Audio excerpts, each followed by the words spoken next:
All right, guys. Good morning, good afternoon, good evening. Welcome back to this segment. I hope you're doing well. So the thing that I was afraid of has now happened. Japan actually beat Nigerian Super Falconets 2 goals to 1 in the early hours of today. They played that game around 2 a.m. I talked about that in the last video, and this result effectively have us packing, from Colombia. We will not be participating anymore because it's the end of the road for us. But again, it was something that I obviously knew that Japan was a strong side, and going into that match, I realized it was going to be difficult. Everyone thought about that, so we went into that match as an underdog. But again, for our performance for this game, I think we did well, really, because if you check the stats, the important stats for this game, you would see that it just came down to sheer lack of us not being able to convert our chances, and then Japan showing how they are the big girls in this competition in women football by actually converting their chances. The general statistics for this game isn't that different from either of the teams in terms of shots. We had 7 shots, they had 10 shots. Shot on target, they had 4 shots on target, we had 1. Possession, just little difference, 57 43 for Nigeria, 57 for Japan. And then check other vital stats as well. You would see that we definitely sized up to this Japan side.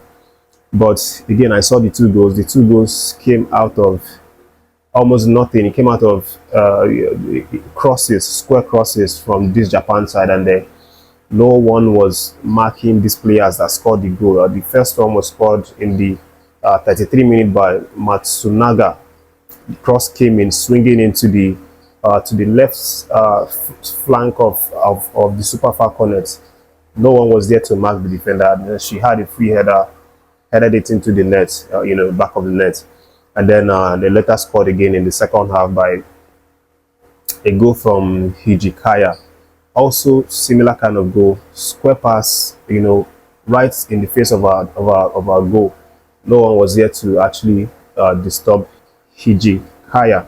And then she scored the goal. And then we got the consolation goal, courtesy of Shobowale in the 90+1 minutes, which for me, I felt we started to get the momentum. If we had some minutes, we would have maybe do something in that game. But again, it's what it is. They've beaten us 2-1, and then of course we are going to pack our bags and baggages and return back home. Which Christopher Danjuma is going to have a word with the NFF. I don't know if he's going to retain his job, because this doesn't seem like the expectation for him, with the NFF, because the expectation surely was to at least maybe get to the semi-finals or even the finals, because the Falconets have been dominating in this under-20 championship. So the least that he could have gotten was to get to the final.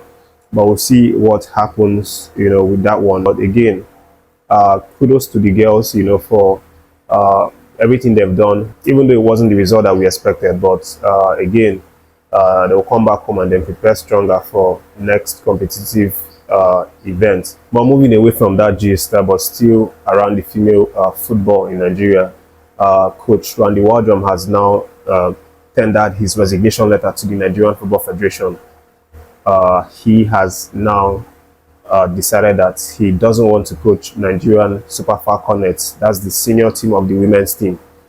But it's not for the reason that he is tired of the team. It's not that he doesn't like the project, but it's in fact because of the health of his wife, according to the statements that he wrote in the resignation letter. So according to Coach Randy Waldrum, he says that it's very difficult for him to tender his resignation letter, because he genuinely loves the team, and we know that, of course, Nigerians know how much he loves the Super Falconets, how much he wants to be with the team, help rebuild them and turn them into a formidable team for both regional and global competition. He's been able to do so much for Nigerian Super Falcons.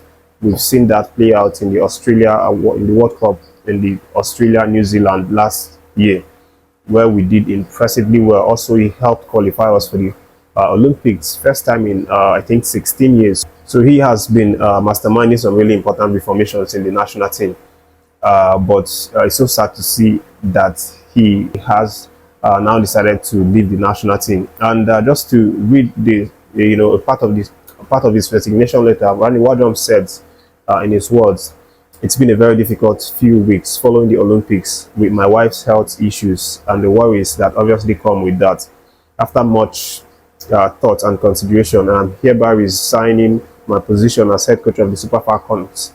This will allow the NFF ample time to find the next manager to take over this incredible squad." So this is what's happened around the Waldrum tendering his resignation letter. This man, in my opinion, has been one of the best coaches that we've had for this female team. Not just the way that he has been able to transform us, but also how he puts the team first. For example, money has never been his problem with this team, because we've seen him receive some significantly reduced amount of money just to be able to have an understanding with NFF and coach these girls. He genuinely cared about the girls.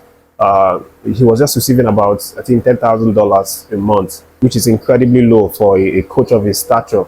But he wasn't complaining. He was just receiving that. Even though he was receiving that less, sometimes NFF was still owing him. They were still delaying the salary and all of that. So he had a lot of issues. But despite the fact, he still, brought out his heart to serve the Nigerian Super Falconets. We'll see what happens. NFF hasn't responded to this resignation letter, but again, I don't think they have a choice here, because of course his reason is very valid. He needs to be closer to his wife. He's a US man. His wife is probably based there in the US, so maybe he wants to be closer to home and accept job that is closer within the US.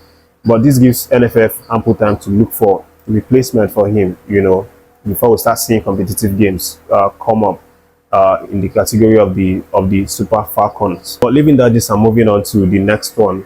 Let me inform you now that Ekong, Nigerian Super Eagles skipper, has now come out to talk about the real reason, the actual reason why he decided to move to Saudi Arabia to play for Al Khalud. Of course, we talked about that here on this channel when that move was about happening. How Al Khalud were, interested in paying him 2 or 3 times the salary that he was currently receiving at Polk at the time. But the man has not come out to confirm that, yes, he got a really big offer, an incredible offer that was hard to turn down. And he decided to accept the deal because he's 31. And when the interest came out, he considered the bigger picture, which is obviously securing his future, because he knows that he's probably not going to be playing football for long, but again, the man is saying that it's not just about the money, but also the fact that Saudi Pro League also become competitive in the last couple of years, especially with the likes of top European players moving to the Saudi Arabia. He mentioned the likes of Cristiano, Karim Benzema, Kante, and all of these guys playing in that league. He said this makes the league competitive, which was another aspect that actually enticed him to go on and join the league. But he's saying that the real reason why he joined was for the reason of securing his financial future. They have a match this Sunday against Al Oroba, I think around 4:30. And it's going to be interesting to see what happens. Ekong and his teammates, they will be looking to get a victory from this one after a disappointing last match against Al Riyadh, where they were defeated 3-1. But that is the update for these minutes. Thanks for watching. Don't forget to like and share the video, subscribe to the channel, and stay tuned for more videos.